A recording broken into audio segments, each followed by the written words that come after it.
Yes, the Commerce Clause is one of the most abused clauses in the Constitution. Basically what happened is that about 100 years ago, one Charles Evans Hughes, curse him, said, yes, we have a Constitution, and the Constitution means what the judges say it means. He basically threw out the Federalist Papers as the most authoritative source on the original intent of the Constitution, and basically moved us into the new system where the Constitution is a living, breathing, evolving document, and it means whatever the judges say. Well,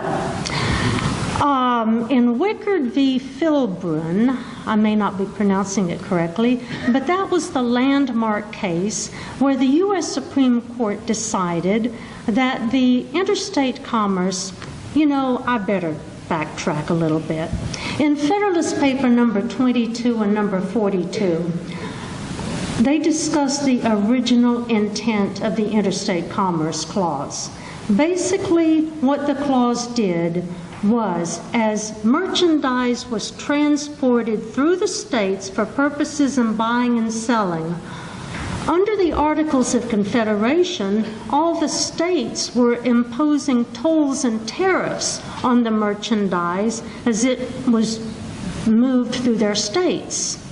The original intent of the Commerce Clause was to prohibit the states from doing this. And we know this was the original intent because Federalist Paper number 22 and number 42 tell us that. And I have a paper on my website on the original intent of the Interstate Commerce Clause, plus it's in that handy little one-sheet, one-page chart that you can get.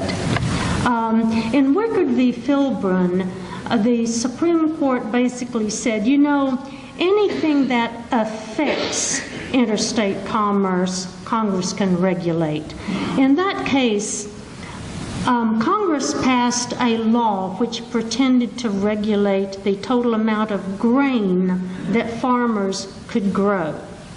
You had to get permission from Congress to raise so many bushels of grain.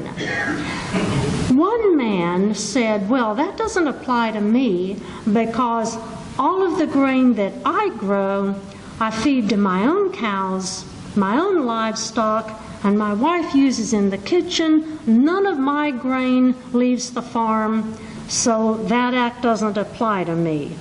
The Supreme Court said, oh, yes, it does, because if you didn't grow your own grain, you might be buying it on the open market.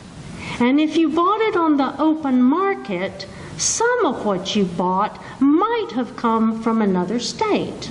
Therefore, by